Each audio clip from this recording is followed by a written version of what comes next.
तारीख आहे 26 जुलै 2025. आपण आता एक एंट्रन्स बघतोय. ही आहे थिबा पॅलेस, थिबा पॉईंट रत्नागिरी याची आहे एंट्रन्स.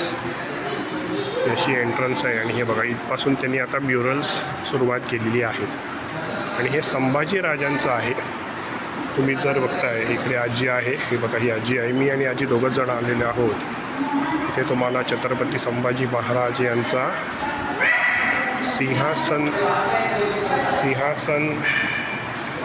सिंहासनाधीश्वर छत्रपती संभाजी महाराज असा त्यांचा तो पुतळा सुरुवातीलाच एंट्रन्सला दिसतो. आणि इथपासून आता मी तुम्हाला दाखवतो. हे बघा हे जे काय आहे हे त्यांचा आहे पाळणा सोहळा, छत्रपती संभाजी महाराज नामकरण सोहळा. इथे तुम्हाला पाळणा दिसतोय आणि या सगळ्या कदाचित जिजाऊ वगैरे त्यांचा जेव्हा जन्म झाला तेव्हाच सुरुवात केलेलं आहे. त्याच्यानंतर छत्रपती शिवाजी महाराज व महाराणी सईबाई यांचे चौथं अपत्य म्हणजे युवराज संभाजी महाराज.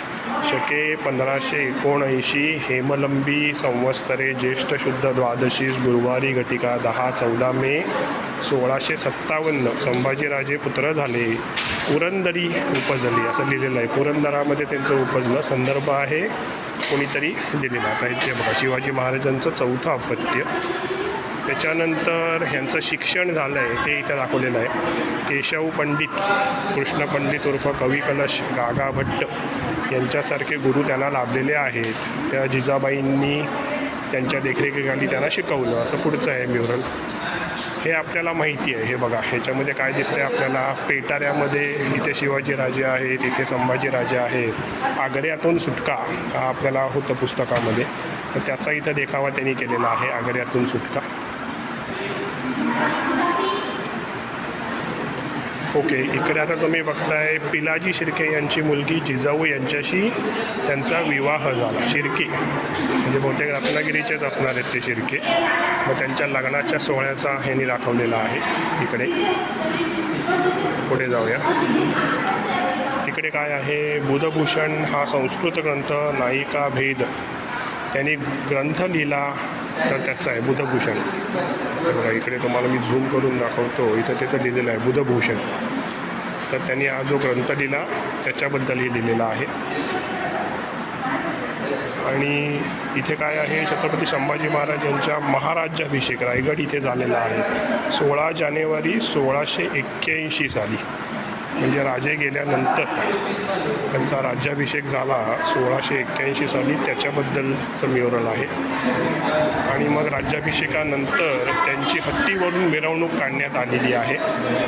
त्याचा हा आहे. अशी भरपूर जनसमुदाय दिसतोय आणि ही हत्तीवरून मिरवणूक काढलेली आहे. ते बघा ते तिथे संभाजीराजे वरती बसलेले आहेत हत्तीच्या वरती. आणि हे त्यांचं असं सगळं बघा इथे अशी छोटी डोकी दिसत आहेत ती त्यांनी तशी काढली. छान काढलं आहे दगडावरचं सगळं काम.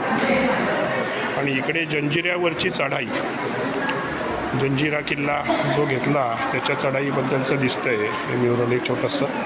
1682 साली म्हणजे लगेचच पुढल्याच वर्षी जंजिऱ्याला वेढा दिला त्याचं म्युरल. इकडे काय दिसतं आहे, इकडे आहे बुऱ्हाणपूर. हे आपल्याला त्या छावा मूवीमध्ये बुऱ्हाणपूरवर हल्ला, इकडेच तो औरंगजेब मग हे झाला होता, चौताळला होता. त्या औरंगजेबाचं बुऱ्हाणपूर हे जे काय मेन त्याची पेठ होती तर त्याच्यावरच्या हल्ल्याचं हे म्युरल आहे. काही मावळे आणि स्वतः संभाजीराजे यांनी हे केलेलं होतं.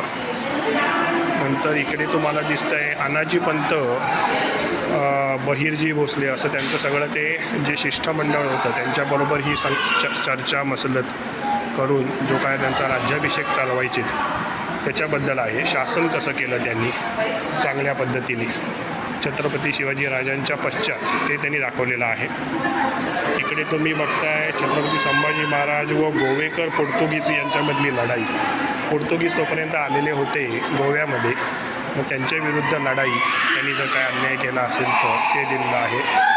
इकडे पुन्हा एकदा तो फेमस छावा मूवीतला सिंहाबरोबर लढाई ती केलेली आहे. सिंहाची शिकार जबडा फाडताना हे बघा. आणि इकडे अश्वारूढ छत्रपती संभाजी महाराज हा पण एक छान आहे अश्वारूढ असं. हे इकडे एक दरवाजा आहे. अच्छा, हा पण चालू आहे. आम्हाला वाटलं होतं तो बंद आहे की काय. हा इकडे एक दरवाजा चालू आहे. छत्रपती संभाजी महाराजांचा नामकरण सोहळा. आता पुन्हा आलेलो आहोत आपण. झालं हां, तेच म्हणून मी म्हटलं बघितलं. आणि असं इकडे या साईडला सुद्धा आहेत सगळ्या गोष्टी. चला.